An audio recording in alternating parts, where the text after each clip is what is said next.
grandson of the Holy Emperor, is a Necromancer. Chapter 11, 009. Imperial Prince is hunting a witch -2, Part 1. Chapter 11, 009. Imperial Prince is hunting a witch -2, Part 1. 10 holy zombies appeared before me. The shoulders of the newly summoned zombies were slumped forward. They raised their heads slightly upwards and took in the sight of the surroundings. Then, their jaws dropped wide after spotting the zombie bear. Each of their mouths opened so wide that the jawbones actually dislocated and their cheek skins almost tore up. And then, kick.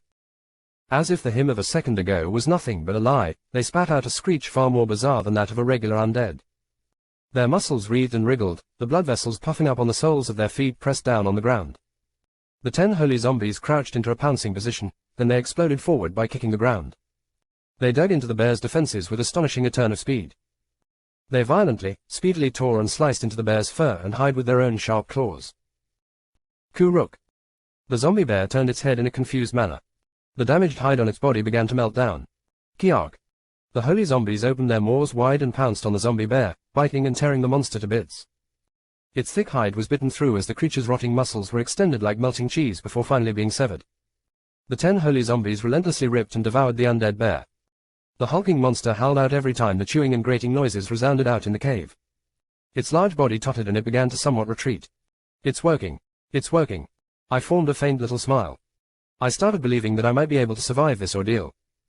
Not only could these holy zombies raise their speed and break into sprints, their physical strength was also on another level altogether from the others. Their attack capabilities were also far higher than regular zombies from what I could see. Yes, this was the correct answer. As expected of the necromancer profession, going for the numbers game was the best way. Didn't the various tokusatsu and dime dozen RPGs amply demonstrate this? The dirtiness of 5 or more characters cracking open a can of whoop-ass on a boss monster. Now that's the truth, folks. 1. The numbers game didn't care whether you were a superhuman or not.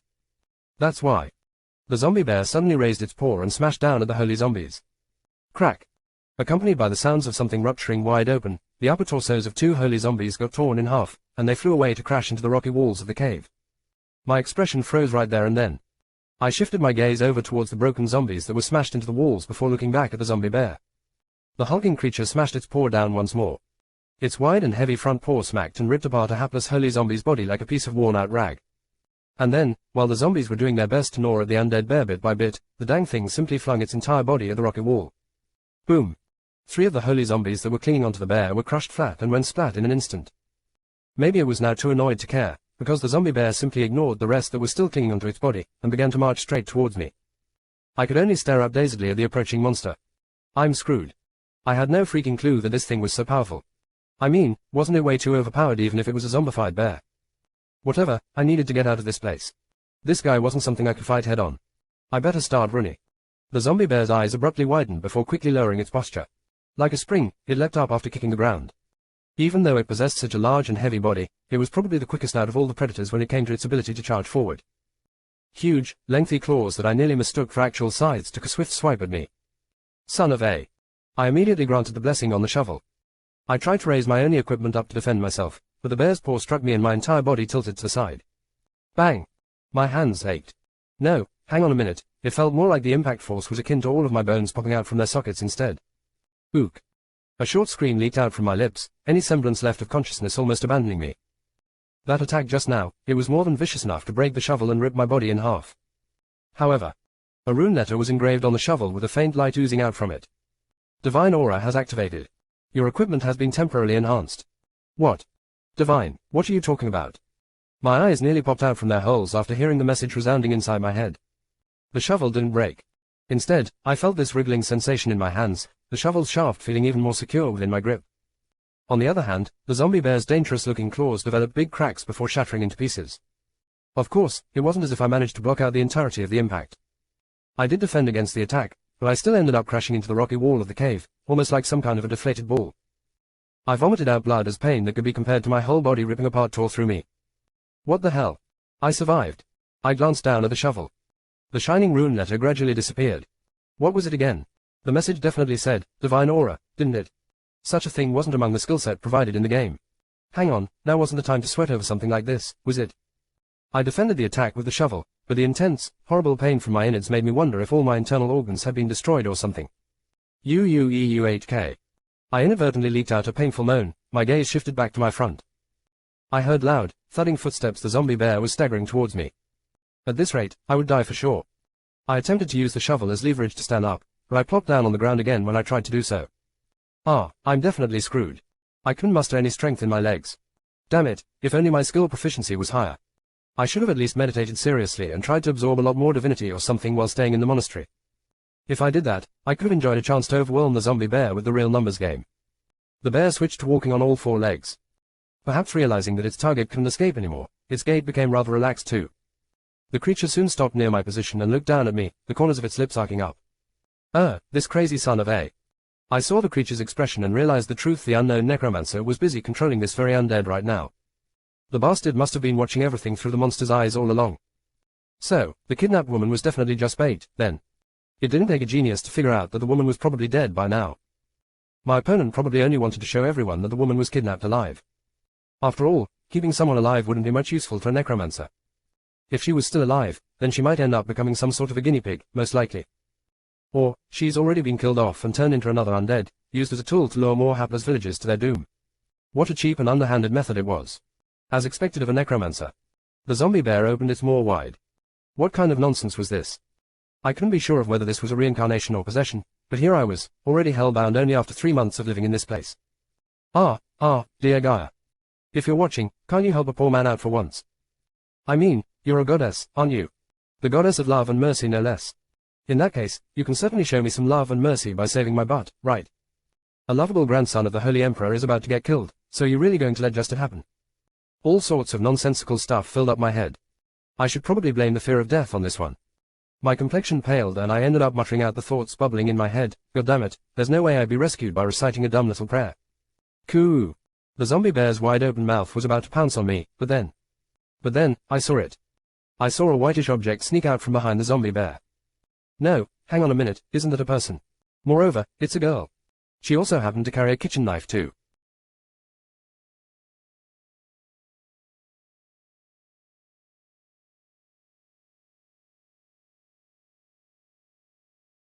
Grandson of the Holy Emperor is a Necromancer Chapter 12, 009.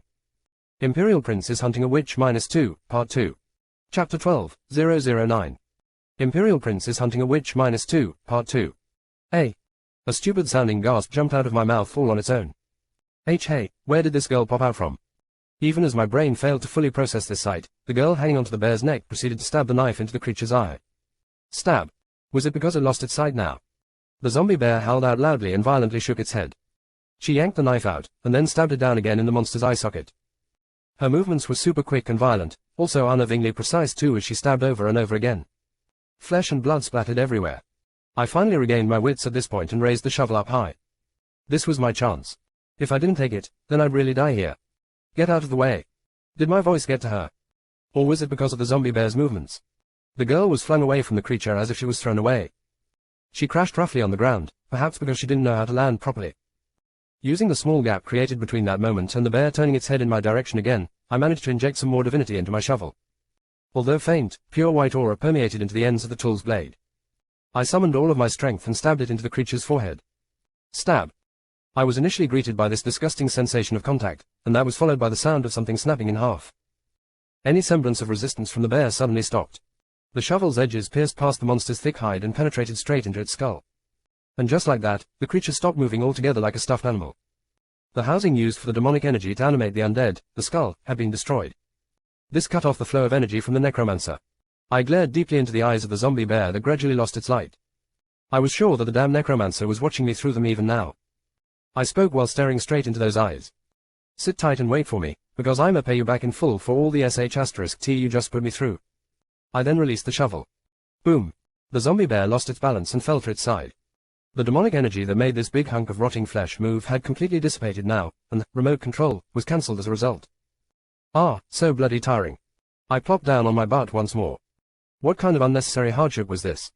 I heard that MCs from other fantasy novels who were caught in this kind of situation would suddenly turn into munchkins, but I have to go through this crap. This was patently unfair. Why wasn't I given a once-in-a-lifetime talent or something?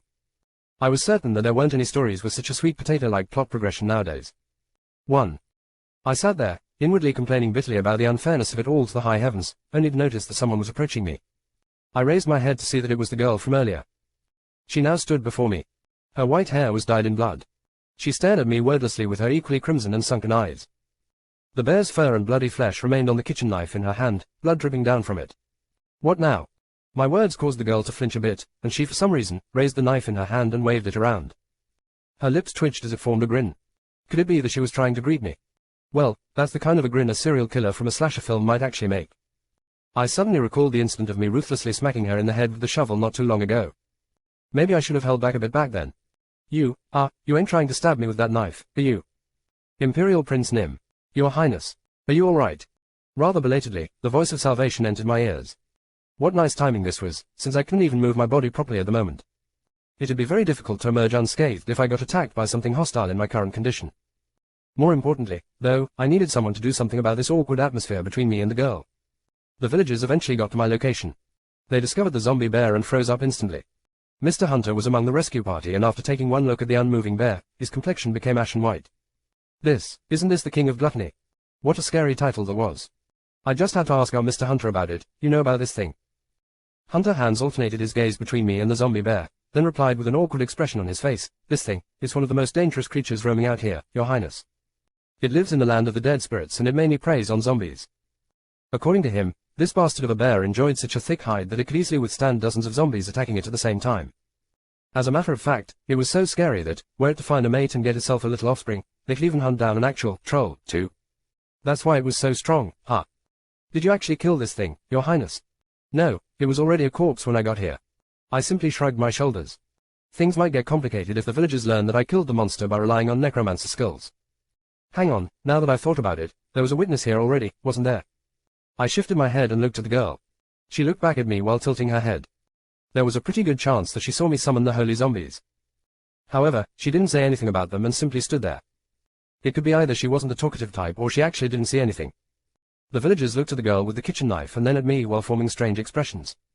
"Why is this little girl here?" I asked, and my question prompted Grill to form a troubled expression on his face. He replied, "We had no idea she was following us either, Your Highness. Just as you got dragged inside the cave by the wolf, she jumped out from the bushes. She surely couldn't have chased after me thinking that she didn't want to lose the target of her vengeance in this fashion, right?" A rather ominous thought decided to make camp in my head. The knife in her hand seemed to gleam even more so for some reason. I smiled awkwardly and tried to get back up. However, I staggered about unsteadily as I still had no strength in my legs. She quickly reached out and held me up. I flinched and looked back at her, only to discover a smile creeping up on her expressionless face. Her lips might have curled up, but there was no movement in her eyes whatsoever. Anyone could tell that she was forcing out a smile, and this only managed to send a chill down my backside instead. Please, someone else help me out here. This girl, she might suddenly stab me in the stomach with the knife, you know." It was unknown whether Grill knew what my current thoughts were like or not. He simply alternated his gaze between the girl and me before pointing towards the exit of the cave. "Well, let's get out of here for the time being. You look really tired, Your Highness, so let's go back and rest before. Why do you want to leave so quickly? We should see this thing to the end now that you're all here." "Pardon me." I pointed to the deeper parts of the cave. "Let's end this right now." But. Grill looked at the bear with the imposing name of the King of Gluttony. Even though I said that the creature was already dead when I found it, he didn't seem to believe me. But then again, there was a hard-to-miss shovel sticking out of its forehead, so anyone with eyes could tell that it was killed by someone. The villagers must be scared of another possible zombified bear potentially hiding deeper within. The girl seemed to be blessed with quick wits, because she helped me move towards the shovel. I struggled a little before finally managing to yank it out from the dead creature. "I'm guessing the other side doesn't have any more zombies left," I tried reassuring them. "Your Highness. I was merely guessing. There weren't any guarantees that our enemy no longer had undead troops left. However, I already came this far and there was no freaking way I'd let the bastard escape. There aren't any more zombies. Even if there are some left, they should be on the same level as the ones who fought off back in the monastery. Not only that. I took a look around our surroundings. Only then did the villagers notice the strangeness of the cave they were in. The cave where not a lick of light should exist, was brightly lit up. This was all thanks to the faint trace of divinity that still remained in the surroundings. That beastard will escape if we don't act now. Since the whole cave was washed with divinity, any lingering zombies shouldn't present us with problems. I studied the deeper parts of the cave that were shrouded in darkness and spoke, "That necromancer. That bastard is somewhere in this cave." That's right, I simply couldn't back off until our enemy was caught. I needed to make the full pay for putting me through such a ringer. Less than 009. Imperial Prince is hunting a witch -2, Part 1 and 2, greater than Finn. Grandson of the Holy Emperor is a Necromancer Chapter 13, 010. Imperial Prince is hunting a witch 3, Part 1. Chapter 13, 010. Imperial Prince is hunting a witch 3, Part 1. The villagers all held their breaths the moment they heard, "Necromancer, come out of my mouth." After exchanging glances with one another, they then gripped the farming tools in their hands even tighter. The light in their eyes turned hostile. Well, they finally figured out where the bastard that destroyed their lives and their homes was hiding, so without a doubt, their anger should be boiling like crazy right about now. What should we do about Charlotte? Grill looked at the girl. However, the latter simply shook her head. Her tightly shut lips parted just a little. "I go with you. It'll get very dangerous. That's why you should. I'm coming with you. Charlotte, you're putting us in a spot here. Don't be stubborn, and..." She stared at Grill with a completely emotionless face. Her crimson eyes didn't flicker even once. "I'm coming with you." The air seemed to get so much heavier just then. This was the kind of pressure that no young girl should be able to emit, but despite that it came bearing down on us regardless. The man feeling the most of her sunken and emotionless gaze was Grill. He hastily swallowed back his saliva. A short while later, the villagers including Grill all turned their heads away and avoided meeting her eyes. Got it. When confronted by a venomous snake vying for blood, the hapless puppies the villagers got petrified beyond salvation. She then asked me nonchalantly as if she had finally gotten her permission from the adults. "I'll support you, but will that be alright?" I didn't say anything as I quietly studied her for a while. Even though our gazes were interlocked, she didn't try to avoid me. Well, she used a kitchen knife to fight off zombies, so this much was kinda understandable. If we were to run into more undead later, then this girl should prove to be far more reliable than these healthy menfolk from the village. Besides, she was the only one who could support me properly anyways due to our similar height. Grill could carry me, but one wrong reaction from him and I might get inadvertently killed, so that's a definite no-no. I deliberated on my choices, but in the meantime, the girl took my silence as a tacit agreement. She spoke up. "Let's get going then." She supported me and began walking forward. Naturally, the villagers started following us too. As I expected, we didn't run into any zombies. That zombified bear must have been the Necromancer bastard's final line of defense. What a relief that was if a monster even scarier than the bear popped up, then we would have been totally annihilated, that's for sure. Eventually, we managed to reach the deepest part of the cave. "Looks like we're here." Indeed it had to be, since we could see a wooden door at the end of this dank cave. The farmer Grill and the hunter Hans stood before the door and exchanged glances with each other, and then cautiously opened the door. The villagers tensed up as they gripped their farming tools tighter. It was quite dark inside, so the men raised their torches and cast some light in the interior of the chamber. We were then greeted by an incredibly foul stench coming from rotting corpses strewn about everywhere. Also, scrolls and grimoires written in unknown runic characters were messily discarded on the ground too. "I guess magician types aren't really fond of tidying up, huh?" I commented upon seeing the mess. Well, we were talking about a necromancer here. Even among the magician types, necromancers were probably known as hardcore invalids who shut themselves up in a dark, dank corner of a room somewhere. It was then, Grill suddenly cried out, "Ah! Oh my goddess!" The villagers hurriedly ran towards the corner of the chamber. On a certain rocky wall of the cave, we found a naked woman strung up by her arms and legs so that she'd be left dangling in the air. Her body was riddled with wounds as if she had been tortured. "Who is there?" With some difficulty, the woman opened her eyes and asked us. It seemed that her vision hadn't gotten used to the lighting provided by the torches yet.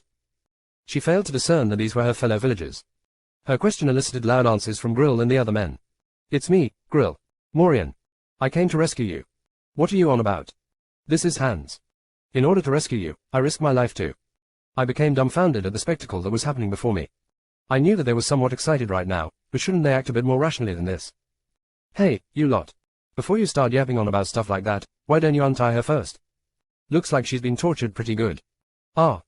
That's right. The Imperial Prince Nim is here to rescue you too." The villagers quickly untied the rope and supported the woman away from the wall. "Imperial Prince Nim did." She looked in my direction with a surprised expression.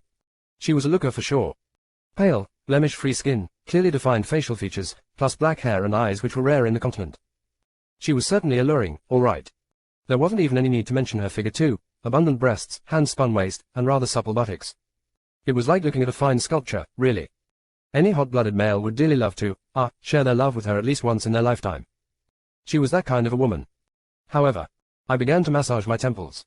"You dumbass grandson." I simply had to insult the original owner of this body. Sure, the boy's eyes had opened up to the joys of carnal activities to the point of even becoming blinded by gorgeous beauty, but seriously. This woman had to be in her early 30s, man, to think that he tried to hang himself just because he got rejected by a woman twice his age. What the bloody hell? I couldn't help but helplessly sigh as I thought of this. It was then something tugged at my mind, so I shifted my gaze back to the woman once more to use mind's eye on her. Name, Morgana. Age, 63. Specialty, honey trap, necromancy, dissection, hexing, assassination. Plus currently in an extremely tense and agitated state. 63 years old. Necromancy. Dissection. Hexing and freaking assassination. The Imperial Prince Nim came for me. The woman formed another surprised expression on her face. She sneakily brushed aside the villagers helping her and approached me. Is it true? You really came for me? She began blushing a little. Then, with an enraptured expression that belonged to a maiden experiencing her first love, she embraced me. Her smile was so alluring that the heart of any man who saw her would totally go wildly out of control. Your Highness, thank you. I wordlessly pushed away the silver-haired girl supporting me and grasped my shovel. With every ounce of energy I could muster, I smacked the woman on the head. TL, in third-person POV. Understandably, the villagers freaked out and their expressions stiffened in an instant. Even the usually taciturn silver-haired girl had to open her eyes wide. The woman staggered from the shovel shot to the head before collapsing on the floor. Her trembling hands rose up to touch her wounded head. Maybe she still hadn't comprehended this situation properly yet, because she kept staring dazedly at the Imperial Prince. I should have hit her with the shovel's blade instead. The prince's mutter caused Morian's expression to instantly pale. She reached out to the other villagers and flailed about. Help me. The prince has lost his mind. Please. The Imperial Prince strode over to her. I was thinking that something stank really hard here. If only I knew earlier, I'd have searched each and every villager thoroughly. The Imperial Prince cracked his neck and shoulder muscles. And while gripping the shovel, he glared at the woman and snickered. So what should I do with you? Beat the living *T out of you and then tie you up. Or, just bury you 6 feet under so that you won't have a chance to get smart again with me. The woman screamed out loudly again. It was at this point that the villagers finally regained their wits and stepped forward to protect the woman. They confronted the prince and spoke up. Imperial Prince Nim. What are you doing this? Why? How could you wield your shovel against a frail young lady? As soon as the villagers stood up for her, Morian quickly hid behind him as her body shivered like a frightened kitten. Meanwhile, the prince formed a dumbfounded expression as his eyes scanned the villagers. Get out of my way. I'm gonna finish this. Or else, you fools are going to get hurt. The village men quickly shook their heads. To them, the prince right now had lost his mind. The boy's sharp glare, rude and harsh tone of voice, all those belonged to a neighborhood thug, not a prince. He was renowned for his magnanimous personality, sure. But lately, though, people began thinking that he had somewhat improved, but as it turned out, nothing had actually changed. A magnanimous would always be a magnanimous, indeed. But then, the Imperial Prince said something completely unexpected to them. Did you just say she's a frail young lady? This BTCH is 63 years old. She's old enough to be your mother, and then some. Morian's expression froze up in an instant. Her body began shuddering as well.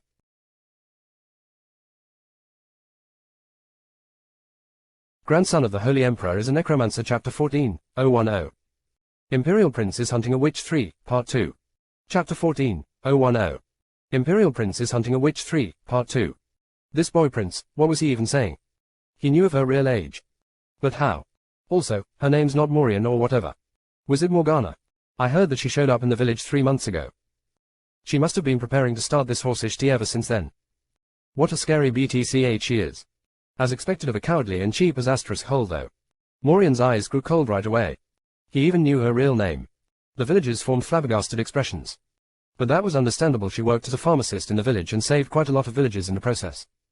So, between a pharmacist and the magnanimous Imperial Prince, who would you trust more? It was obvious that the villagers would find the prince insane.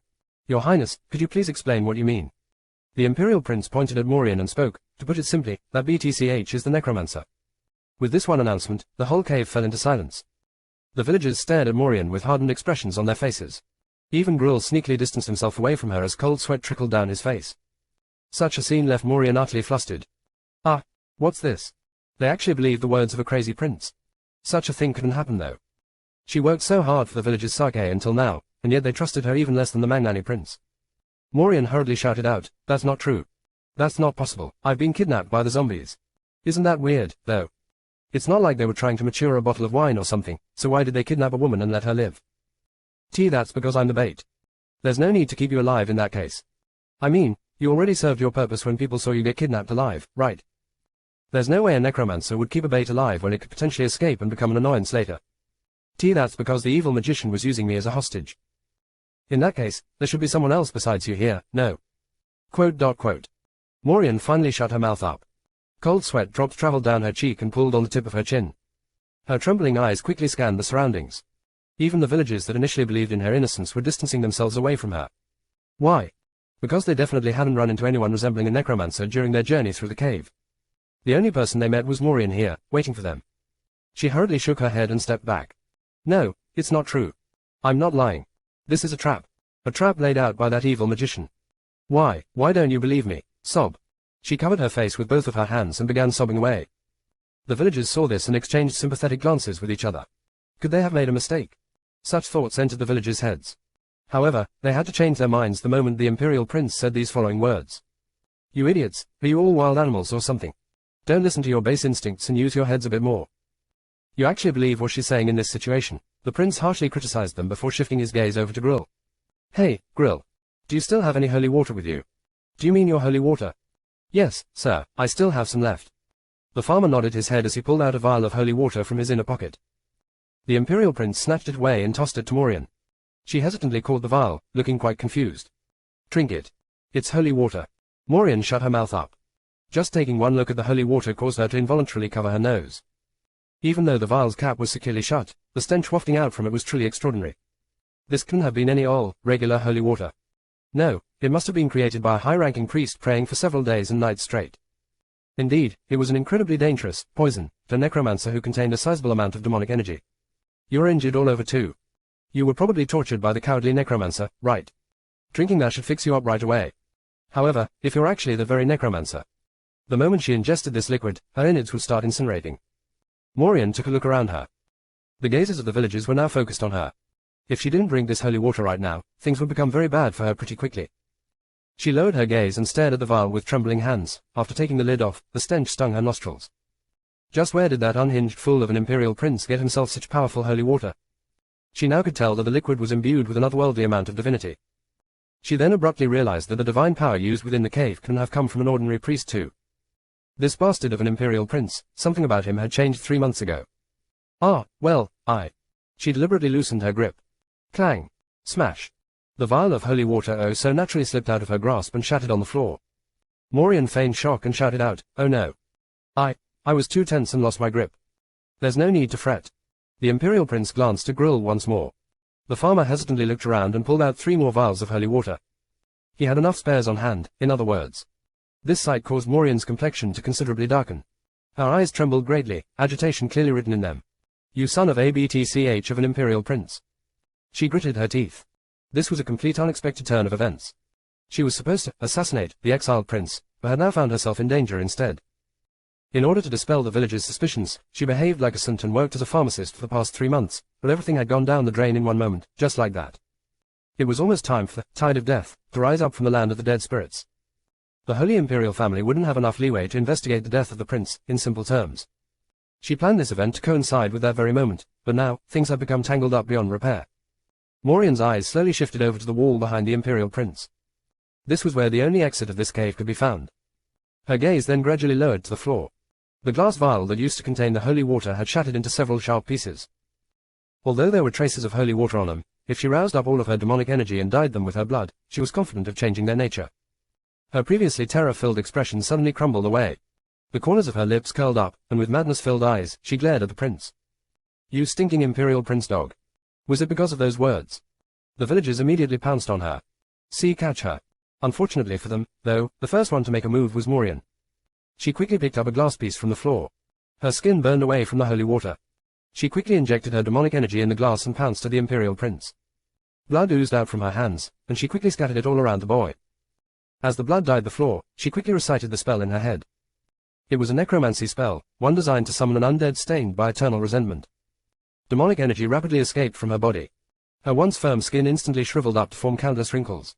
Her stamina also quickly abandoned her, and even the remaining vitality left her body in droves. As her reserve of demonic energy was consumed in haste, she aged at a visible rate. Morian sensed her body growing heavier. She knew she'd have to work hard for a while after growing old again, but it'd be fine. She only had to steal the life force from another living person after all. She might not get to extend her life, but at the very least, she should be able to maintain her youthful looks. A magic circle was drawn in the blink of an eye around the Imperial Prince. A large runic character suddenly appeared, then the earth overturned to reveal bleached white bones. Your Highness. Oh my God. Save the prince. The villagers stopped trying to arrest Morian and instead, tried to rescue the boy prince. However, it was already too late. The skeleton grabbed onto the prince's hand and leg. She wasn't able to use the proper summoning magic, so only the upper torso had been summoned to capture the prince. Despite this, it was already more than enough. Morian extended her hand. She aimed the bloodied glass piece at the boy's neck, and then... bang! The Imperial Prince instantly crushed the summoned skeleton with his shovel. As the monster's bones shattered and flew apart, the boy bent down and spun around to swing the shovel, as if to borrow the momentum from the centrifugal force. The blade of the shovel accurately flew towards Morian's head. You insane bastard. There wasn't a shred of hesitation in his actions. If she got hit by the shovel, half of her head would be split apart by the blade and she'd die. Don't make me laugh. Do you think I'd get killed that easily?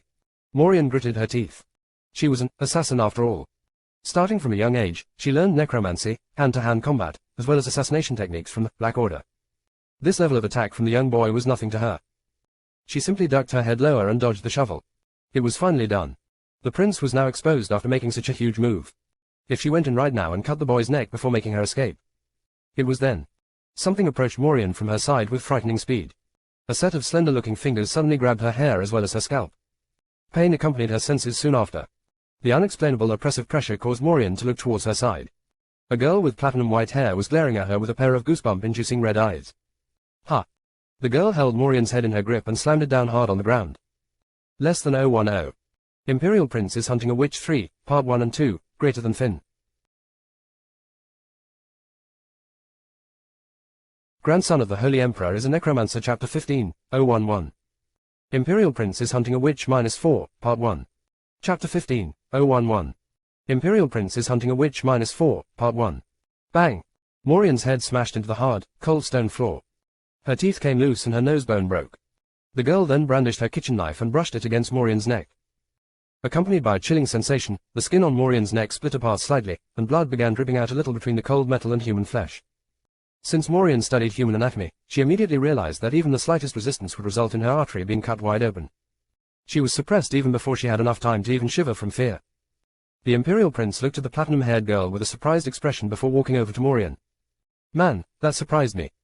The boy looked down at the captured necromancer, Morian, with a slightly flustered expression. The latter's shaking eyes alternated between the prince and the girl. They were both carrying icy cold glares. Morian quickly looked around her vicinity and saw the villagers standing nearby. Having found out that she was the necromancer, their eyes were just as cold, even containing clear hints of killing intent too. They obviously hated her for utterly decimating their village and ruining their lives. Morian found them far more terrifying than the boy prince or the girl. She gritted her teeth. She was captured in the end. At this rate, she'd die for sure. Spare me.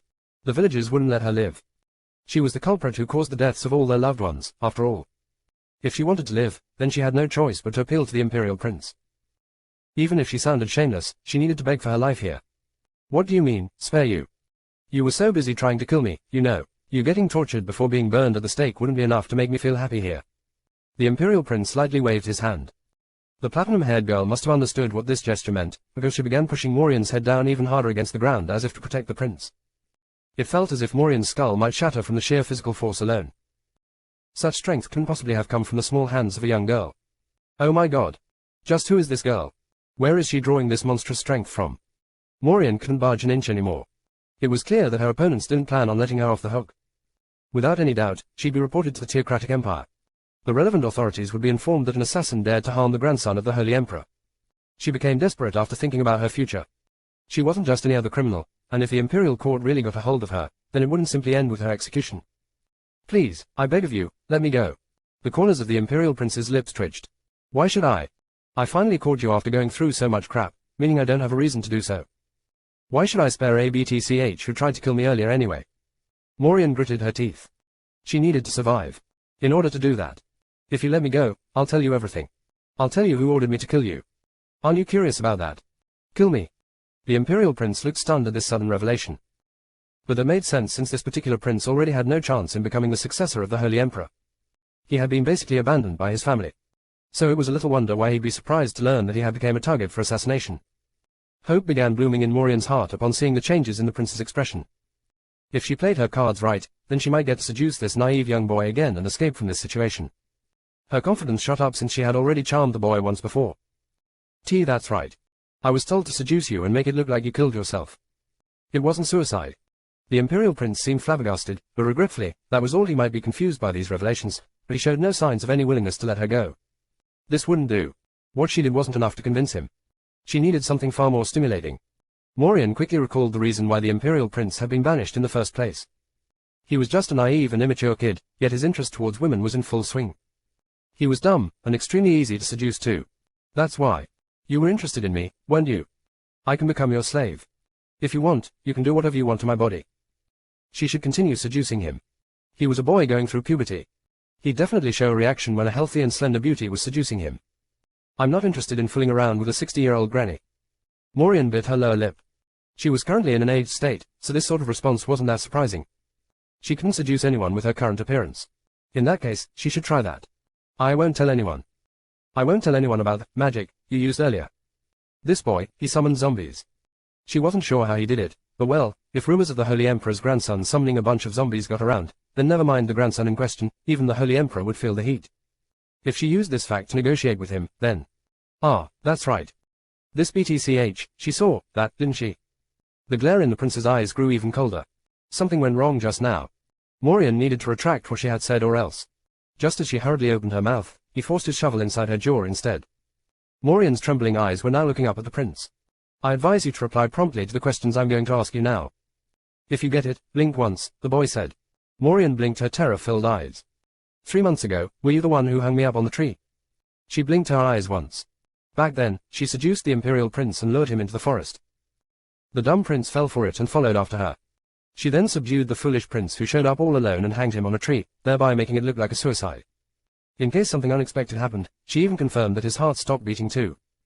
She left after feeling confident of his death, and yet somehow, the imperial prince came back to life. Paladins soon showed up afterwards to protect the boy, thinking that he tried to hang himself. They stayed around for a month to guard the monastery, but fortunately enough, the prince couldn't remember anything from the incident, and thus, Maureen was able to escape from their suspicion. Even after the paladins went away, she remained under the radar for the next 2 months to avoid further doubts.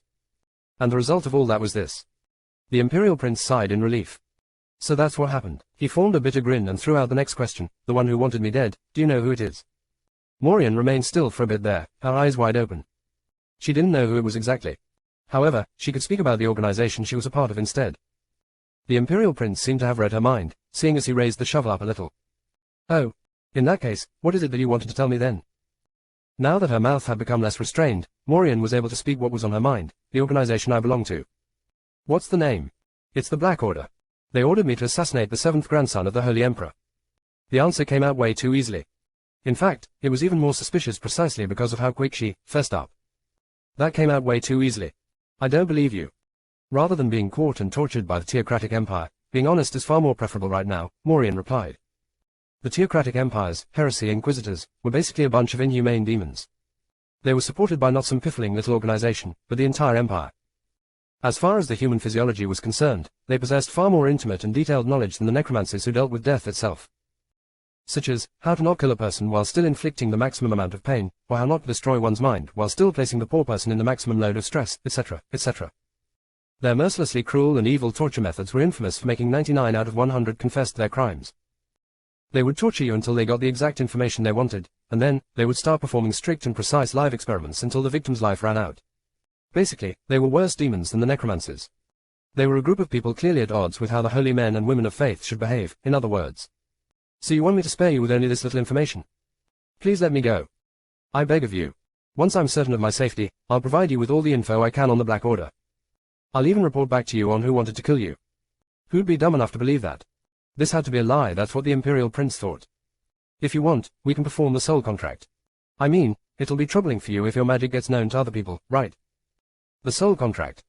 A type of pledge that necromancers can make while using their souls as collateral.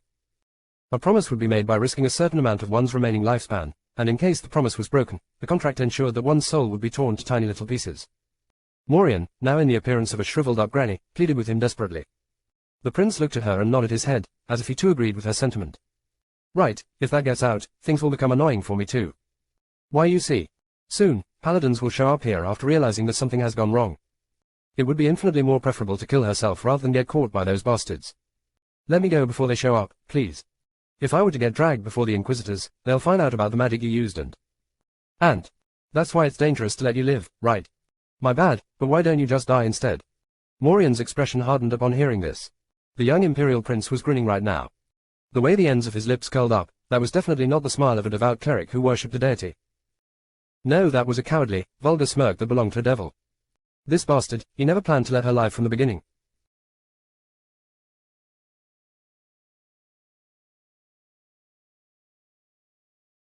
Grandson of the Holy Emperor is a Necromancer Chapter 16, 011. Imperial Prince is hunting a witch -4, Part 2. Chapter 16, 011. Imperial Prince is hunting a witch -4, Part 2. You son of ABTCH. You used Necrom. Before she could finish her words, the shovel smacked her in the face once more. Despite blood dancing about everywhere, she didn't die. The prince looked down on the dazed and bleeding Morian before speaking out loudly, I shan't be the one to judge you, but my fellow villagers will. He then stepped aside. Even the platinum-haired girl released her grip on Morian. Before long, the villagers approached her from all sides. She looked at their expressions and her own complexion paled greatly. Please, SS spare. She was quickly gagged and then dragged out from the cave. Eventually, the group returned to the monastery. The remainder of the villagers were informed of her evil actions. The enraged people stoned her mercilessly. Once she became a broken wreck, they tied her up and hauled her back to the forest before dangling her up by the neck and abandoning her to her own demise. Sometime later, starving beasts passing by tore into her flesh and devoured her. 3 days later, she herself became a zombie. While still hanging on the tree, she flailed about ungainly. The Imperial Prince looked at that spectacle and clicked his tongue. Even if this is a fantasy world, the medieval setting sure can be scary. The zombified Morian who was dangling by the neck continued to flail away while howling out loudly. Without a priest to perform her purification ceremony, she'd have to remain as an undead for decades, maybe even for hundreds of years. This was the fate waiting for a necromancer who relied on the magic of death. That's too bad though. I wanted to find out what that Black Order thing was all about, but oh well. If only he possessed a skill to talk to souls like a real necromancer, that would have been real nice. Unfortunately, he wasn't blessed with such a descriptive ability. It didn't matter at the end of the day though, since he was still an Imperial Prince. After he was banished to this place, his influence as a potential successor to the throne had pretty much disappeared. Even then, there were still some people who made a move to eliminate him, perhaps fearing that despite his current state, he could pose some threat to them.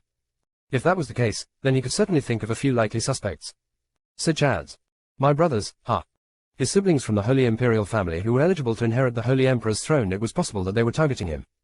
Damn, how cold-hearted. I didn't expect to get tangled up in a power struggle.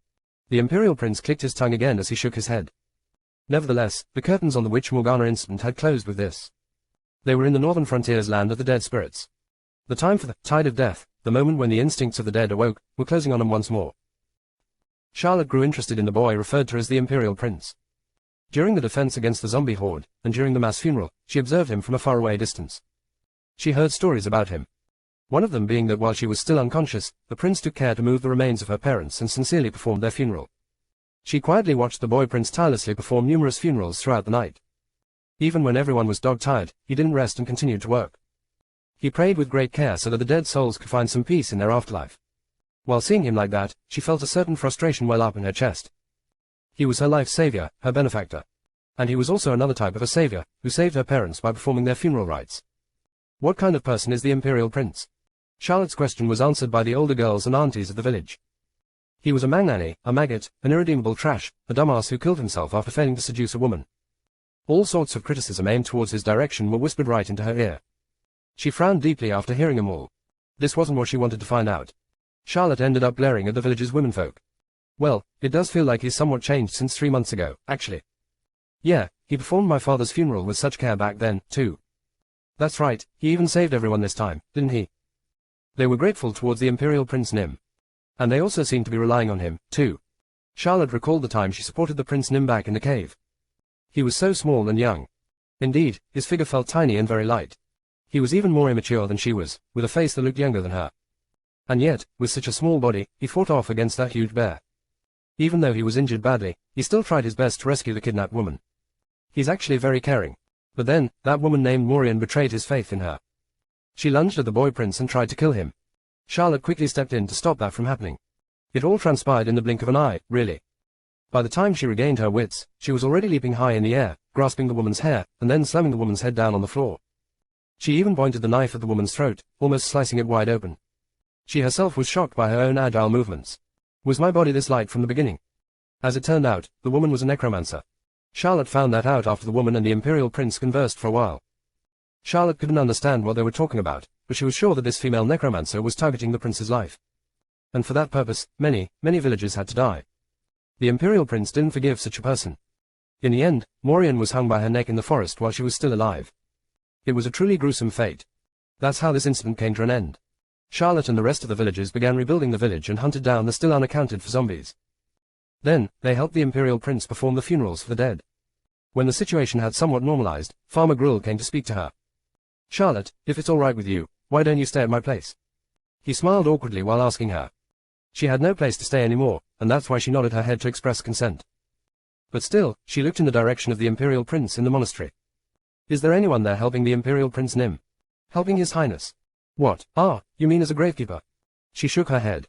She didn't just mean the role of gravekeeper, but someone to clean the monastery, managing it, as well as performing other sundry chores. Wasn't such an environment just too unforgiving for a young prince to live alone? Shouldn't someone at least try to lend him a helping hand? Ah, you wish to work as a maidservant? Charlotte nodded her head in response. But Gruel formed a troubled expression on his face. The thing is, the paladins told us not to place a servant near him. The reason being, because he was a magnanny, he was banished so that his personality could hopefully change for the better. The paladins said that having a maidservant would only cause the boy to become even more arrogant, rather than reflecting on his past and grow remorseful about it. Gruel pondered the situation for a moment before addressing Charlotte once more. There's one other way. Maybe it might work if you decide to become a nun. A nun? Well, it's a monastery, right? If you enter it to study faith, then the paladins might not mind. Charlotte nodded her head. The next day, she went back to the monastery. She found the Imperial Prince by the library. He was busy going through the written records recovered from the Necromancer's cave. How complicated. At this rate, I'll get assassinated for sure. Without a shield to protect me, I'll definitely get killed. As for my skill proficiency, I got a shield. Not only that, assassination. Charlotte approached the boy prince. He flinched after sensing the presence of another human and sneakily hid the book. She tilted her head as she stared at him. He replied to her with a heavy frown. What's this? Why are you here? I don't have any funerals scheduled for today, so why can't you let me take a break for at least a single day? I wish to pay my debt. What debt? She inwardly went, I made a mistake. Debt wasn't the right word to use here. She should have said the kindness he had shown her. While regretting her choice of words, Charlotte tried to open her lips again. Wait, are you talking about back then? The prince said. He looked really surprised just then. For some reason, he quickly retreated and sneakily reached out towards his trusty shovel too. Why was he reacting like that, though? Perhaps he still had unfinished business he needed to attend to. It'll be better to forget about the past, all right. I mean, our first encounter wasn't all that memorable as a shared experience, am I wrong? As expected of the Imperial Prince, his heart was secretly generous. He was even telling her to forget about the kindness he had shown her. But, how could she dare to do that? He saved her life and ensured that her parents could rest peacefully, didn't he? I wish to serve you. And, also. Charlotte recalled the word, shield. She remembered that this boy prince had been exiled here. And not to forget, that woman Necromancer spat out the word, assassination, too. Someone was trying to murder this young prince. Without a doubt, his banishment had to be the person's underhanded trick as well. There was no way that a prince like this boy could be a magnanny. Charlotte's gaze shifted towards the books that were lined up on the bookshelf. The Imperial Swordsmanship Tutorial. The Imperial Self-Defense Technique and Practice Drills. The Methods to Operate and Control Divinity for Paladins. There were several books here. A shield. He was searching for it. He was searching for someone to protect him. However, if she came out and openly said it, he'd reject her. Because it'd be a dangerous task, that's why. I'd like to offer my services in this place as a nun. This didn't mean that she should give up though. No, she definitely had to protect this person. In that case, she should masquerade as a nun instead. As a nun, she would study his religion and train herself so that she could protect him when the time came. A young girl might not be able to properly defend an imperial prince, but still, she decided to give it her all regardless of this fact. Besides, there could be a way for a nun to switch to a paladin by learning swordsmanship. This would be the only way for her to repay the kindness he had shown to her. She would protect the boy prince who had no one to rely on. That's why. Charlotte smiled at him. I'll be in your care. Less than 011. Imperial Prince is hunting a witch -4, Part 1 and 2, greater than Finn. Grandson of the Holy Emperor is a Necromancer Chapter 17, 012. Imperial Prince is toiling away 1, Part 1. Chapter 17, 012. Imperial Prince is toiling away 1, Part 1. An undead will evolve as time elapses. I flipped the page of the book I was reading. When a zombie fully decomposes, it will become a skeleton. However, if it manages to preserve its body somehow, it will become an even more powerful creature, a ghoul. I continued reading the paragraph below. If their bodies are exposed to the negative field, the existing demonic energy lingering in the location will greatly accelerate the evolution. Their skin will become tougher and their bones stronger. A skeleton will reach a certain level of intelligence and start wielding a weapon. Meaning, it will evolve to either a warrior or an archer. If they do not reach the afterlife as soon as possible, then they will continue to grow even stronger over a lengthy period of time. I flipped to the next page. They instinctively crave for stronger demonic energy. They also wish for a stronger body. And that is why they all head towards the land of the dead spirits. The warmer seasons of spring and summer served to weaken the bodies of the undead. The demonic energy would dissipate when subjected to warm sunlight, and not to forget, the negative fields would be exposed under the bright light too. That's why the undead would travel to the land of the dead spirits, as it was basically a huge negative field filled with demonic energy. And also, once autumn ends and winter arrives, the undead will finally awaken their instincts, the ones they have been suppressing all this time. The instincts of the undead. The avaricious desire to devour the living and the drive to propagate their numbers by turning others into fellow undeads. This is the tide of death. Once every year during the coldest spell in winter, the undead that have been roaming the continent will be drawn to the land of the dead spirits, their instincts soon to be unshackled. It is the season where their bodies won't rot and remain as they are. They would scatter around the rest of the continent to devour the living. And the time for that will be around 1 month left until D-Day. I closed the book while muttering this. I got up from my seat to return the book to its original place somewhere within the monastery's small library. Let me take care of that, please. However, a silver-haired girl stopped me from doing that. The girl, kitted out in a neat nun's habit, picked up the book while carrying her trademark expressionless face. Her name was Charlotte, and for some reason, she began visiting the monastery quite often after the end of the zombie wave incident. I heard that the farmer Grill accepted her as his adopted daughter or something. That guy initially detested the very idea, but now, he must have decided to take responsibility and look after her. Okay, sure thing. The girl nodded her head and placed the book back on the shelf. I couldn't tell whether she was suffering from the shock of losing her parents or something, but for some reason, she decided to enter the monastery and requested to work as a nun here. Never mind my breakfast, lunch, and dinner, she even took on the menial tasks of cleaning the monastery as well as maintenance of the graves too. It was convenient for me, sure, but every once in a while, I'd recall the sight of the bloody kitchen knife she wielded back then and chills would travel down my spine as a result. Her unpaid voluntary service shouldn't last for that long. She'd probably leave on her own volition once she gets sick and tired of playing my maidservant. Maybe. Not everyone could become a nun after all. This world believed in several different religions. As long as it didn't harm anyone, an order would easily be acknowledged as a religion. On the other hand, if it actually did harm other people, then it would be quickly labeled as a heretical cult. Also, another thing to take note was that you could get married even if you were a nun. So this silver-haired girl before my eyes would leave the monastery after falling in love with the boy or something. My expression remained as a sullen pout as I looked at her, before I walked straight past her. I opened the door to the library to go outside, only to find some people blocking my path. What now? I asked. They were knights kitted out in pure white armor from the top of their heads all the way down to their feet. These were the paladins of the Theocratic Empire's imperial court. Also the monitors of the Holy Emperor's 7th grandson, imperial prince as well. Which was me, obviously. A week had already passed by since the zombie wave incident. I was so preoccupied with searching for every zombie wandering around in addition to performing all the funerals that I ended up gradually forgetting about the passage of time. It was only yesterday that we finally finished settling everything. After our relative safety was assured once more, the village chief sent the word out to the nearest fiefdom. It usually took over a full day's journey to travel back and forth, and yet, in just less than half a day later, these paladins had already shown up. They perused me top to bottom before shifting their gazes to Charlotte over at a distance. A nun. This monastery was empty before I showed up. They were puzzled by the appearance of a nun ostensibly studying their religion. I deliberately spoke in a sarcastic tone of voice. Yeah, she's sent by the local village.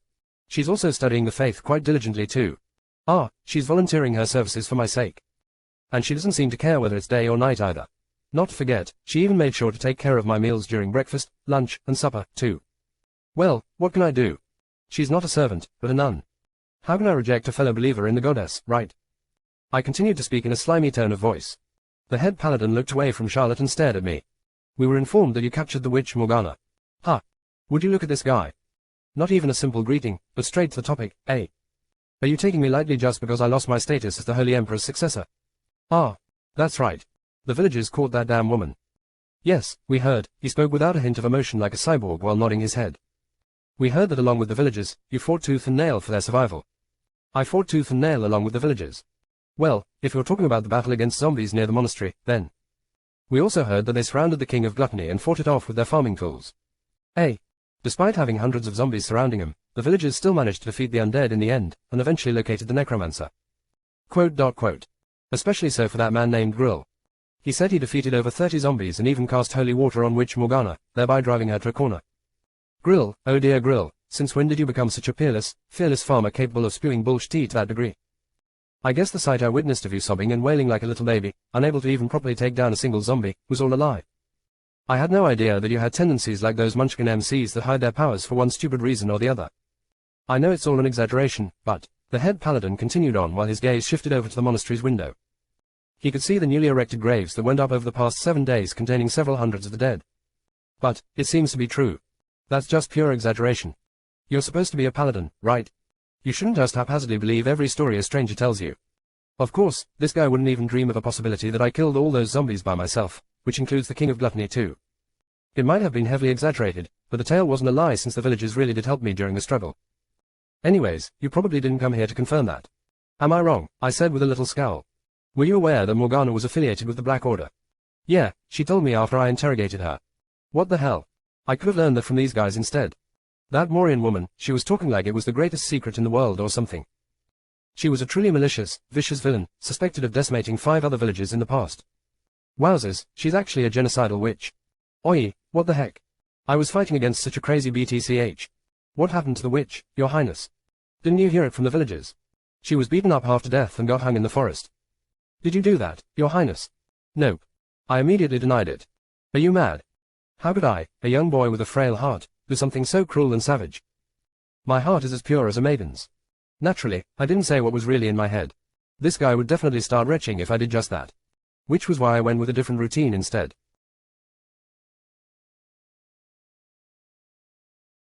Grandson of the Holy Emperor is a Necromancer Chapter 18, 012. Imperial Prince is toiling away 1, Part 2. Chapter 18, 012. Imperial Prince is toiling away 1, Part 2. I approached Charlotte and hugged her while behaving like a spoiled brat. I was sitting on my butt, busy wetting my pants from the fright, you see. Oh my goodness. It was so terrifying, I tell you. That damn chick. She was even trying to seduce me earlier, you know. But then, she treated me like a stinking scumbag, so she really got what she deserved. Wowzers, what a relief that I didn't **T my pants back then. I even yelled out loudly to amplify the effect even further. I didn't forget to sneak a couple of glances at the paladins in the meantime, of course. The leader paladin was lowering his head, and I could hear him sigh grandly. Nice. What a disgusting sight this must be for him. This spectacle of me clinging onto some girl and shivering away in fear while loudly yapping on and on. Even I found such a sight rather disgusting, if I say so myself. In any case, oh my dear paladins. Report this sorry sight in its full glory to the Holy Emperor. Oh, and don't forget to send suitable greetings to my brothers too. Please do your utmost best to convince them that there's no need to send more assassins like that witch in my way, okay? The head paladin pulled out a leather pouch from his inner pocket and placed it on top of the shelf nearby. I asked, what's that? It's the reward for Morgana's head, Your Highness. There's 80 gold in total. About 50 silver would be enough for a commoner to live off for a month in this world. When considering that fact, you could say this reward was quite a hefty amount, alright. With this small fortune, I should be able to lounge around for a while. So there was a reward. By any chance, did you find any magic-related tomes in the witch's possession, Your Highness? What about, we need to confiscate them. Don't have, Didn't like the way they looked, so I had them incinerated. I was bullshitting, obviously. Do you think I'd hand over such nice educational material like magic grimoires to the lot of you, just like that? I risked my life to get my hands on those. I wasn't dumb enough to go, oh, how wonderful, and hand them over, you know. I could use them to their fullest myself instead. Of course, it was unknown whether I could learn anything from them or not, seeing that I possessed divinity instead of the demonic energy needed for necromancers. I see. Before the paladins left, their leader looked back at me for one last time. Winter is coming and the weather is only getting colder, so please do take care to remain healthy, Your Highness. I know. We're in the middle of a mountain and it gets Sir FC King cold up here. Also, the tide of death will soon be upon us. Yeah, I read about that just now. A wave of undead that happens every winter, is it? It happens around the 25th of December when it's so cold that it's more like a bloody ice age, and that's when this tide thing is supposed to happen, right? I'd rather much prefer that Santa showed up on that date instead, but well, it was more like Halloween where all sorts of specters rampaged about. I spoke with a refreshing grin on my face. This caused the head paladin to stare at me without saying a single word. He was probably sighing under his helmet from my lack of dignity. Please prepare to evacuate from here. We shall escort you. Oh, really? I'm finally leaving this boring, stuffy place for good. Where are we going, then? Were we headed to the nearest neighboring country? Or to another city? I'd love to go on a tour of this world. Didn't matter where, I was dying of curiosity anyway. Since the paladins would be accompanying me, I might as well make them cough up the expenses, too. The ultimate otherworld travel log where the protagonist stays only in the best hotels and eats only the tastiest food. All the while protected by trusty escorts. How romantic was that? I was getting sick and tired of playing around with corpses anyway. Surely they wouldn't mind me going on a vacation, right? We shall accompany you to the Ronia fiefdom, Your Highness. What? Yo, hang on. What's this? That place, isn't that right next to this village? Wasn't it a city only half a day's travel away? It had no tasty local delicacies and nothing interesting to look at. No, it was simply a fortress built as a shield against the tide of death. About half of its populace were convicted criminals, so understandably, its public order was the absolute worst. It was even commonly referred to as the abandoned domain, or the castles of sacrifices set up to appease the evil spirits. Hang on a minute. Were they actually planning to send the Holy Emperor's grandson to that kind of place? During the dark days of the tide, many casualties will rise, Your Highness. Therefore, there's no way. Please tell me it ain't true. Don't you dare say anything else. For the sake of those noble sacrifices, we'd like you to perform their funeral rites, please. Quote.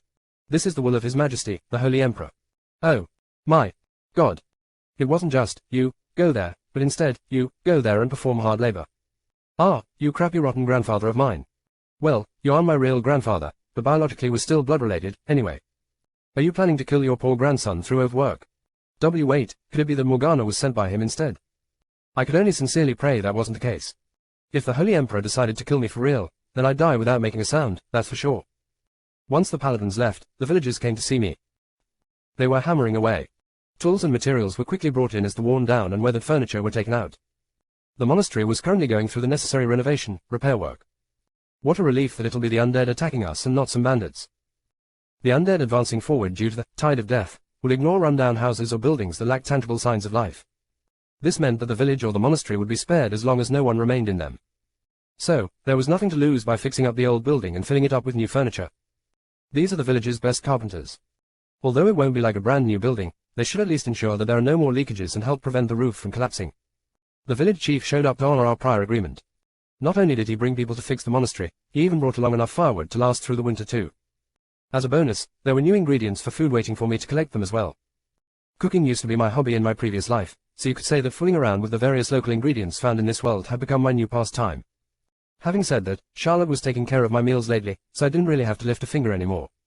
I pushed forward a small coin pouch towards the village chief. Your Highness, this is. There are 5 gold coins inside. My words caused the old man's eyes to open up extremely wide. As such a large amount of money is. Apparently, there was a reward on the witch you guys hunted down. This is a portion of that. Of course, I took the liberty of swallowing up the rest for myself. Sure, the villagers killed that witch, but didn't I play a huge role in her capture in the first place? It was a fair percentage, I thought. It should also be seen as the price for not soiling my hands too. We can't accept this. We're all in your debt as well, Your Highness. So this money. The village chief formed a bitter smile. I'm not just giving it away, you know, I responded. Quote. I'm paying you up front. For the repair work on the monastery. I shook my head. You mad? That's for free, innit? I pointed at the various headstones that were haphazardly erected here and there in the cemetery. Look, you can see that they're all pretty sloppy, right? Bring in some people and materials from the nearest town, and have them make proper ones. I've already performed the necessary purification ceremonies for all of them, so the only thing you got to do now is to tidy up the graves. I can't be bothered to work on them anymore, so do what you think will be okay. What I was saying here was that, since I couldn't be bothered, the chief should go and hire some laborers. With their share of the reward no less. I understand. The village chief accepted the money. If you try to pocket some, I'ma break your hands, okay? But of course. The village chief chuckled good-naturedly. With that, the work was all done. The bothersome paladins left too. I also took this time to study some magic as well. In a month's time, this world's version of Halloween would begin. Although, it wasn't some fun festival of sorts but a real march of the undead, which was a big bummer, I guess. The season of rampaging corpses that wouldn't rot. And the time when they would try to spread to the rest of the continent. To prepare for my future, which was potentially filled with endless labor, I should utilize this off-peak season to rest my weary soul and further increase my skill proficiency. If I don't, I'd probably suffer hellish torment with no respite later. That's why. I guess I should start experimenting, then. Now was the time to learn all those necromancy skills found in the grimoires that Morian or Morgana, or whatever her name was, had left behind. Less than 012. Imperial Prince is toiling away 1, Part 1 and 2, greater than Finn.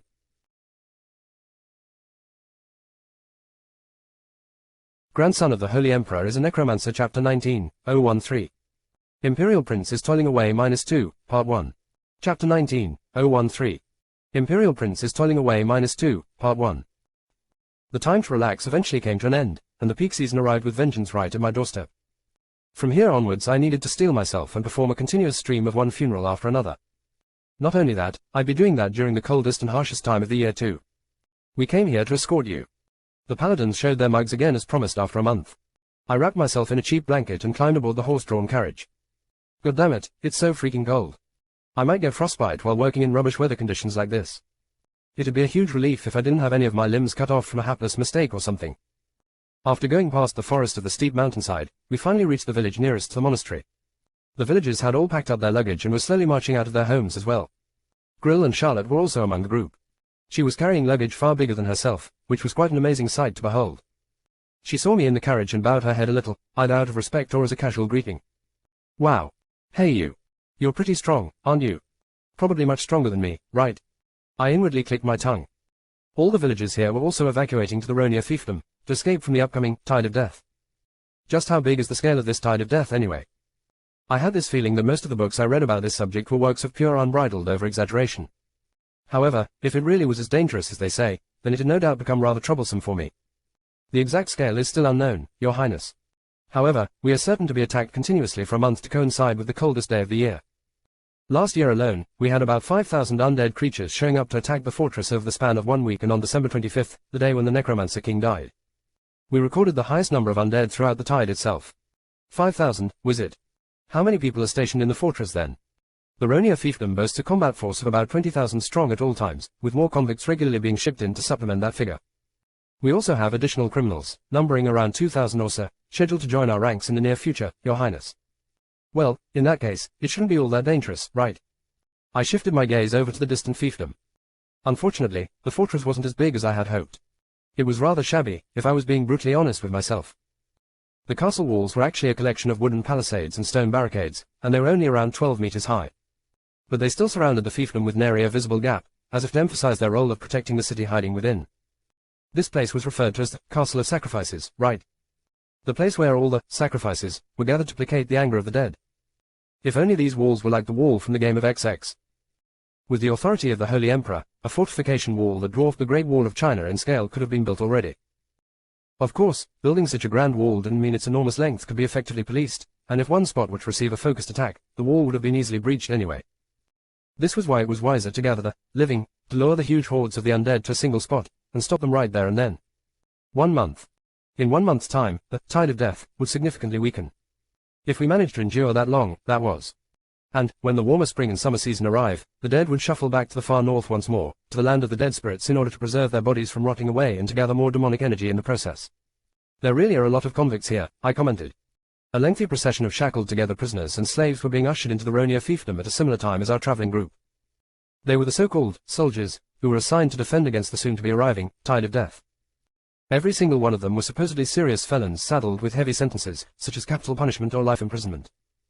All sorts of convicts had been brought here, from murderers, rapists, armed robbers. They were rather well suited to serve as sacrificial tools. In a way, this was a smart and logical way of dealing with the matter at hand, but it was a misunderstanding. I only stole a loaf of bread. I didn't kill anyone. That bastard Paran, he framed me. One of the prisoners resisted bitterly, only to get beaten up black and blue by the soldiers stationed around the area. I had no doubt that there were a fair few wrongly accused people among the shuffling procession. Regardless of what the truth was though, their sacrifices should ensure that the rest of the continent enjoys yet another year of relative peace. Hang on a minute. I won't be fighting on the front lines, now will I? Since such a thing could happen, I felt compelled to get some clarification on the matter as soon as possible. The head paladin spoke up. Of course not, Your Highness. Only the prisoners will be forced to fight on the front lines. Well, that's a relief. Your role will be to heal the injured and perform the funeral rites for the deceased, Your Highness. Every year, we see around 2,000 to 3,000 victims. Well, that's not a relief at all. What about other clerics who will assist me? There are about 80 priests available besides you who are also able to perform the purification ceremony. However, the soldiers will assist you with the funerals, Your Highness. Are you seriously suggesting that a measly 80 people should heal at least 2,000 people, while also performing purification ceremonies for the dead on top of that? Your Highness, if you take into account all of the undead that are coming from the land of the dead spirits, your estimate should at least be tripled. Quote. Although you might encounter a few from our side dying from overwork every now and then, it'll work out favorably in the end, Your Highness. Hey, you. Be honest with me. You're an assassin sent by the Holy Emperor, right? I glared at them with pure dissatisfaction, but perhaps wisely, the paladins all ignored my clearly discontent-filled eyes. We soon reached the fiefdom and I was immediately summoned by the lord of the place. The feudal lord happened to be a well-rounded man in his mid-40s who boasted a rather extravagantly groomed moustache. I heard that he was demoted to this place on the suspicion of diverting a portion of taxes meant for the imperial palace. Was that the reason why? Welcome, Your Highness. The feudal lord treated me quite affectionately for some reason. There. Please have some tea, Your Highness. We have other refreshments available for you to enjoy as well. You might be feeling weather-beaten, so how about taking a relaxing bath with warm water? Forget about being a feudal lord, he acted more like a manservant with how he kept bowing his waist and rubbing his hands. I already had a pretty good idea as to why he was acting so openly friendly towards me. Most likely, he desperately wished to return to his original domain by borrowing the power of the Holy Emperor's grandson, the Imperial Prince. Which was me. I've begun sensing that maybe I used to enjoy a status far mightier than what I initially thought. I recalled how the villagers acted around me so far, then glanced at the paladins still ignoring me. Yup, they were still standing around in utter silence. Would you look at these cheeky bastards? Well, Your Highness, we'll prepare a warm meal for you in a minute, so. Give me a room. Your Highness. I want to rest for a bit, you see. And I'd also like someone to serve me during my stay. A maidservant approached us and placed a couple of snacks and cups of black tea on the table. I looked at her with a slimy grin etched on my face. She flinched in surprise and began shivering away.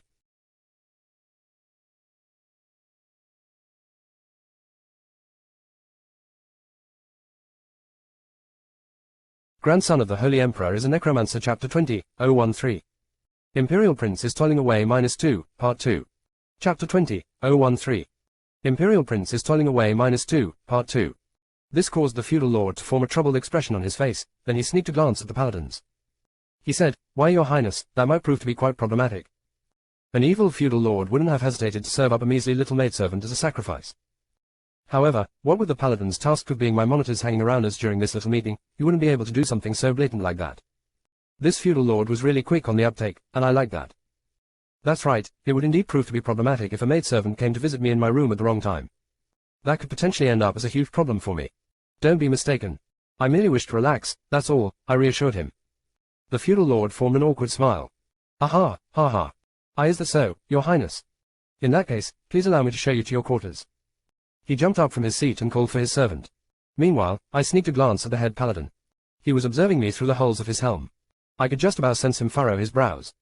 That's right, take a good look, buddy. I'm still a horny fool. So, can you go back home and nicely convince any would-be assassin hirers? I mean, they should have plenty of competition back home already, right? Can they even afford to spare a moment to worry about a banished fool like me? I really wanted to live a simple life here. Living the life of constantly running away from bloodthirsty assassins was a fate I'd like to avoid at all cost, you know. I was soon guided to my room. A manservant, which was clearly not a woman, had been ordered to serve me while a paladin stuck close as if he would be my observer from now on. The room I was brought to was quite clean and somewhat plain. But at least it did feature a far cushier bed than the hard wooden board that I used back in the monastery, and there was even a fireplace to keep out the cold, too. I found this arrangement to be quite satisfactory. I turned my head and stared at both the manservant and the paladin. The latter stood like a statue tasked with guarding the door, while the former was nervously waiting for my commands. This made sense though. This grandson of the Holy Emperor was infamous for suddenly slapping servants around. Various unsavory stories of the Magnani Prince must have done its rounds already in this place before my arrival today. Rather unsurprisingly, the manservant sneakily covered his cheeks and anxiously waited for me. Go fetch me clean water. Water, Your Highness. The servant formed a surprised expression. Right. And also, get me some booze too. The paladin then sneaked a glance at me. What's the matter? I'm not even allowed to drink now.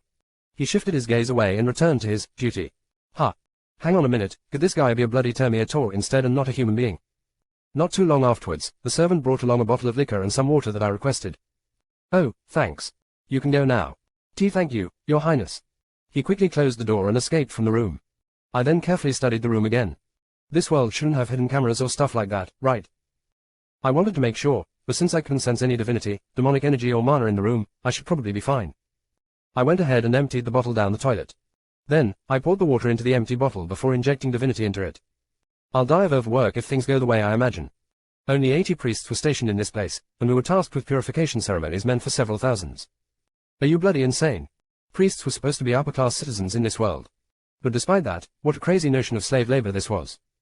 I better make some pick-me-ups while I still have the chance.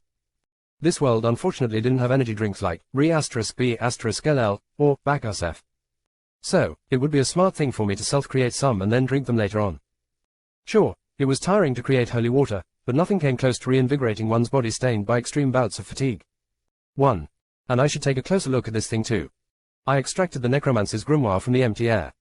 It's so convenient that my skills and the item window all function exactly like a game. What a fortunate thing it was, not having to worry about reaching the storage limit. Of course, there was a restriction on what could be stored depending on the item's size, but still, that was more than an acceptable compromise in my book. I flipped open the Necromancer's records. It seemed that necromancy of this world sacrificed demonic energy and lifespan to summon the undead. This could be the reason why necromancers boasted a high level of magic control that easily overshadowed any other types of magicians. As I enjoyed the game-like attribute, I had pretty much nothing to do with the lifespan part, but on the flip side, I had seriously poor divinity control. I mean, didn't I grant blessings inadvertently back then? What I needed right now were two things. 1. Items that either recovered my spent divinity or even greatly increased it. And 2. Learn to perfectly control the amount of divinity I use at any given situation. So, this thing is basically telling me to inject demonic energy into water and refine my control that way. It emphasized that breathing was the connecting chain of one's soul. Apparently, the demonic energy injected via breathing technique will allow me to exert the greatest level of control. But that's the story for necromancers, right? I mean, will it even work for a priest like me? After pouring the water into the liquor bottle and breathing into it, I was suddenly slapped in the head with a pop-up message. It said that blessing had been activated. Subsequently, I now got myself a new bottle of holy water. Compared to how anemic I felt the last time, this process felt a lot more easier. I guess there was a reward for training for the whole of last month, then. For sure, the necromancer's way of magic control was the absolute best out of everyone else. It was a day and night difference from how priests would just stupidly dump as much of the divinity they can handle in one go. But then again, this made a lot of sense. Your life was on the line after all, so if you were sloppy with magic control, you wouldn't even last a single year as a necromancer. That's just how this profession was like. Yup, as expected of the profession stuck in the extreme end of the scale, the necromancer. This was perfectly fitting for the job class where one needed to put up lifespan as collateral before being allowed to use magic. I nodded my head while perusing the necromancer's grimoire once more. This was truly excellent. When I'm done with this sucker, I should sell it off. I was thinking that it'd earn me some pretty penny later. Ever since the zombie wave incident, I worked quite hard to greatly increase my divinity reserves so that I could survive into the future. I kept praying, even though I barely held any faith whatsoever, and tried my best to absorb as much divinity as possible. And then, I'd sneak off to the forest by myself and diligently focus on summoning various undead, thereby increasing their numbers. All to prepare for that off chance of something unsavory happening later. My current problem, though, was the potential fate of me dying from overwork in a short while. Which was unfortunately not related to all the hard work I had recently put in. The more I thought about it, the more pissed off I got. How did anyone expect me to perform funerals for thousands of people, anyway? No, hang on a minute. I pondered my dilemma for a while but eventually shook my head. There was no need for me to diligently do what they told me in the first place, right? Besides, this place wasn't my jurisdiction, as it were. All I had to do was simply go, Agu. I'm so exhausted that I can't go on anymore, and everything should be fine after that. By pretending to be ill, I wouldn't need to risk my life by performing this so-called volunteer slave service anymore. To think that there was such a wonderful method to cheat the system. Nice. I should just pretend to work hard, up to a certain point. When that happens, even the paladins would have no choice but to let me off the hook. Just who was I, anyway? Even if it was just the shell, wasn't I the Holy Emperor's grandson? Even if they knew I was just faking an illness, none of them were in a position to force me back to work. Still, just in case, I should still create a few more energy recovery drinks. This world was, figuratively and literally, extremely fantastic. No one knew what might happen at any given time, so it'd be wiser to get myself some insurance. While creating more holy water, I shifted my gaze towards the side. There was this one thing that kept nagging me in the corner of my mind. And that was, yup, that's a gun, all right. It was none other than a musket rifle hanging on the wall as decoration. Less than 013. Imperial Prince is toiling away -2, Part 1 and 2, greater than Finn.